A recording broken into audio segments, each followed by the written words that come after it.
باشندگان ناحیه ورزشگر معروف را با یک صمیمیتی خاصه و دلگرمی پیشواز گرفتند. ساکنان ناحیه از آن می‌بالند که چنین جوانان به آر ناموس وطن به وایه می‌رسانند که در معرفی نمودن دولت و ملت سهم ارزشمند می‌گذارند. در جریان پیشوازگیری به ورزشگر معروف وطن، رئیس ناحیه راشقله برای اشغال نمودن جایهای سزاوار و بلند برداشتن پرچم دولتی جمهوری تاجیکستان اظهار سپاس نمود. افزود که فراهم آوردن شرایط بنیاد قصرهای ورزشی، مجمع و تالارها و میدانچه‌های ورزشی از طرف دولت و حکومت مملکت در دوران صاحب استقلالی کشور شهادت از آن می‌دهد که حس وطن دوستی و وطن پرستی در نهاد جوانان به آر ناموس وطن، توجه جوانان نورسان ولایت مختار کوهستان بدخشان به خصوص به ورزش افزوده ایستاده است. گفته شد زحمت و تلاش‌های شبانه روزی مربیان و خود ورزشگران دلیل آن است که فعالیت ورزشگران ولایت مختار کوهستان بدخشان در دوران صاحب استقلالی کشور در نمودهای مختلف ورزشی نظررس گردیده ایستادند. از این کارنمایی‌های ورزشگر که امروز در بلند برداشتن پرچم دولتی و ملتی که هم بنیاد تاجیک سهم ارزشمند گذاشته ایستاده است، خرسندی باشندگان ناحیه زیاد است.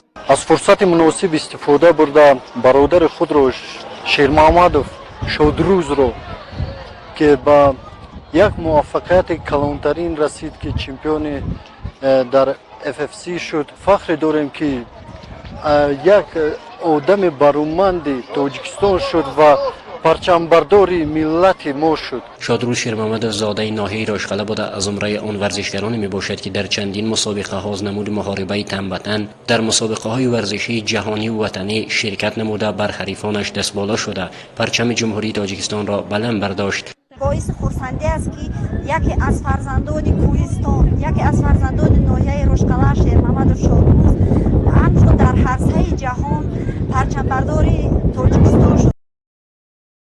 فخرم که امروز فرزند من شادروز جان در عرصه بین المللی سزاوار جای حوال گردیده، پرچم بردار تاجیکستان گردید و در عرصه جهانی تاجیکستان را معرفی کرد و امید دارم که فرزندم در آینده نیز در مسابقه‌های ورزشی دست بالا گردیده پرچم تاجیکستان بازم بلندتر می‌بردارد و افتخار تاجیکستان را در عرصه جهانی معرفی می‌کند. شادروز شیرمحمدov دارنده کمربند FFC بوده. در سال 2020 در مسابقه کلان شهر مسکو فدراسیون روسیه شرکت کرده، بر حریفان خود دست بالا شده، عنوان چمپیون FFC گردید. اینچنین دیگر سال روان در مسابقه ورزشی از نمود محاربه تنبتن که در فدراسیون روسیه برگزار گردید شرکت کرده، سزاوار جای اول گردید و با موفقیت کلان به کمربند AFC به وطن برگشت.